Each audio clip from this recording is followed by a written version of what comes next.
Prime Minister Orbán, Prime Minister Szydło, Mr. Chairman, ladies and gentlemen, dear friends, let me begin by thanking the jury of the János Hunyadi Award for bestowing on me this honor. It was as unexpected as it was gratifying. The Prime Minister's laudatio was far more than generous, and for this I express my deepest thanks. To receive an award whose patron was an eminent miles Christianus, a Christian soldier, to use Erasmus, or rather St. Paul's term, a distinguished statesman, a victorious general, and a savior of Europe, all in one, is something that makes the recipient of this award overwhelmed and almost dizzy. I am especially excited by the Savior of Europe hallmark, somebody we need as much today as Europe needed back then, especially that today's Savior of Europe must also be in some way a miles Christianus, not to mention other qualities. The award was given to me for protecting European values and freedom.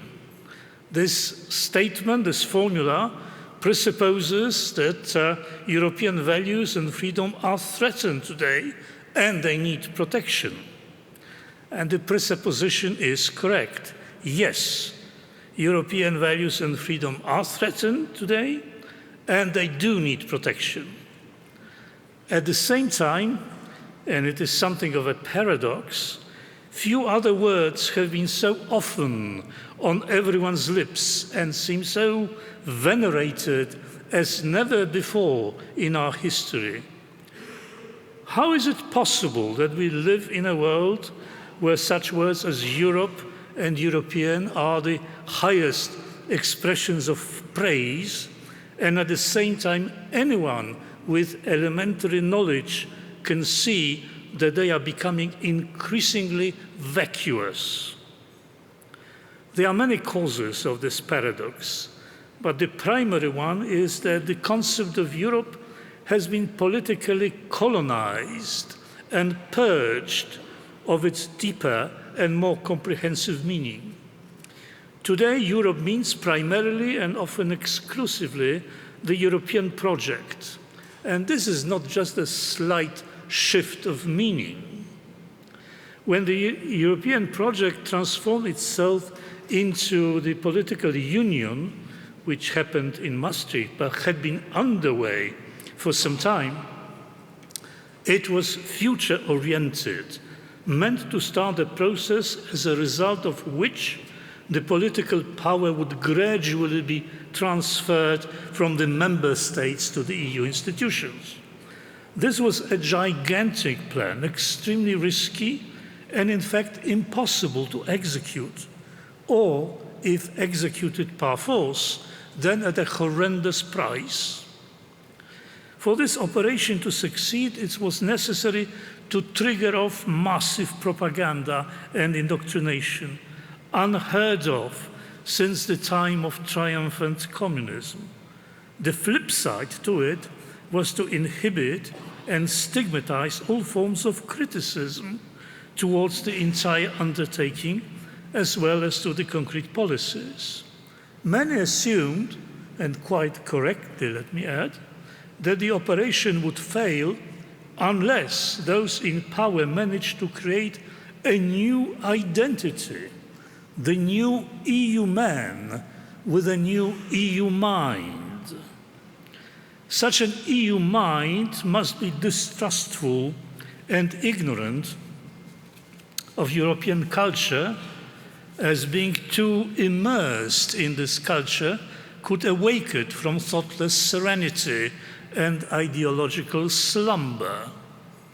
No wonder the integrationists launched the strategy of purging some parts of our heritage by subduing other parts and by silencing or bullying those who resisted. The House of European History in Brussels is a sample of this purge. Some of us can also remember how the European elite hysterically opposed any mention of Christianity in the preamble to the treaty. The anti-Christian reflex is still an essential constituent of the EU mind. This has further consequences.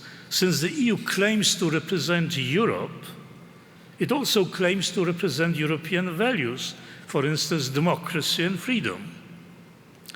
The claim implies that whatever the EU does upholds democracy and freedom, and whoever opposes the EU in that respect is restricting democracy and freedom. It is similar to an argument I remember from my young years under the communist regime. The communists then said, since communism is for the good of the people, whoever opposes it is against the good of the people.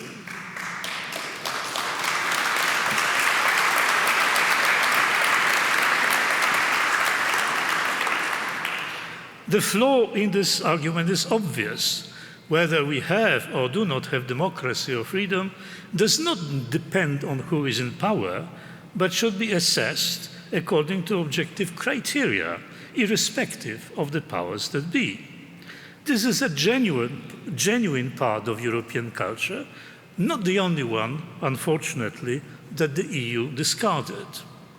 It does not require much intelligence and knowledge to see that democracy and freedom are on the wane in the EU.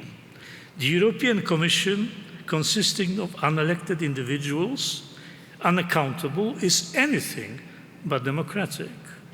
Equally deficient in that respect is the European Parliament, which consists of people who are elected but are almost completely unaccountable and aspiring to represent the non-existent European demos. The European Court of Justice is a highly politicized body that is no longer interested in justice, but in implementing the European project and delegitimizing its critics. The Council represents the states, but has its hierarchy, and the system that the Council installed protects this hierarchy, where the big guys have more and more to say, while the weaker partners have no choice but to obey. As for freedom, the situation in Europe and in the Western world at large has dramatically deteriorated over the last decades, starting with the freedom of speech. The language has been subjected to political and ideological supervision, strengthened by legal sanctions against those who dare to dissent. The tentacles of this control are reaching far beyond words and touch practically all areas of public and private life. The result of all this is singularly depressing because we have come to live in a lie. Almost unawares, we have found ourselves in a world from which truth is about to disappear, made powerless by mendacious language. Freedom no longer means freedom, but conformity. Pluralism means the tyranny of political correctness. Democracy means a de facto one-party rule, etc. In my country, in Poland, over the last months, we have been experiencing a sort of political gangsterism, but this has been hailed as the restoration of the rule of law. If what happens in Poland is widely qualified as the restoration of the rule of law, then it is clear that today the lie has no limits and the language has become so corrupted that it has lost all descriptive power.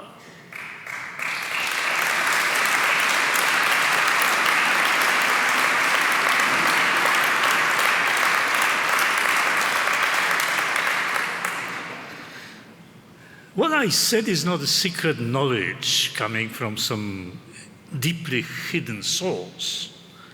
Why do the obvious things go unnoticed and the obvious falsehoods are taken at face value. Well, the root cause is that the left has monopolized the EU and turned it into a big political corporation.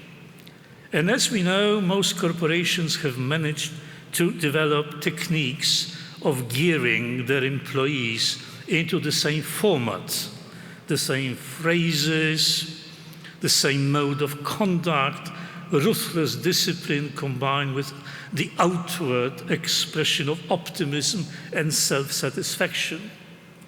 Whenever I attend the plenary sessions in the European Parliament, I have a feeling of being present at a pep rally organized by another Amway or by the Church of Scientology.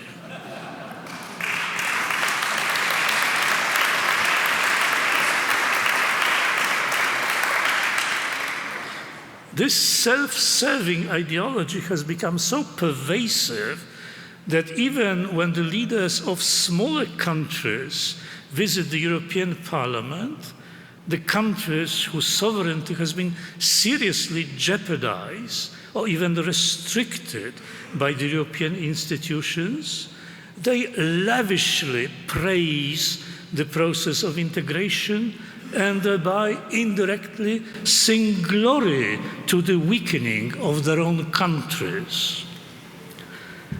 The omnipresent compulsion to participate in these ritualistic chants looks puzzling, but it is not.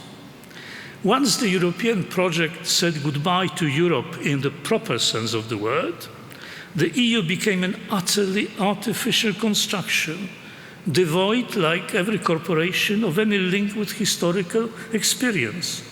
Unsurprisingly, it had to invent, and it did invent, just like in a corporation, its own artificial system of distributing fake prestige.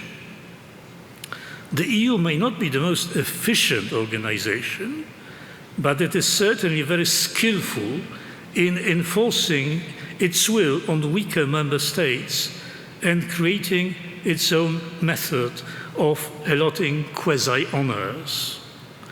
Like in the corporate world, the acclaim that befalls politicians, public figures, and political parties is considered, in many countries, an important political achievement. All this has lasted sufficiently long to cause a lot of damage in politics, but also in our minds. It has turned the world of politics into a place where there are two groups: those who distribute power and prestige, and those who may or may not receive something of this prestige, but think of it as a promise to obtain a portion of power. For the countries from our region, Eastern and Central Europe, this is a road to serfdom. And I believe the same goes for other parts of Europe. There are many ways we should defend ourselves against this formatting. We should find alternative sources that inspire our conduct and provide other role models. As a historical and cultural entity, Europe has many such sources and role models. Among these are certainly the great heroic figures, such as János Hunyadi, the outstanding individuals who made a difference and changed the course of history. All of us can learn something from them. And one does not need to be a hero or an outstanding person to benefit from taking their example seriously. I vividly remember that the memory of national heroes played such a role in inspiring the opposition to the totalitarian regime in a communist society, as it had done throughout our history. And I do not doubt that in our present predicament, they can also move our hearts and minds in the right direction. Most of us are not destined to be János Hunyadis of today, but many of us may or can refuse to live in a lie and desist from taking a pep rally for a form of parliamentarism.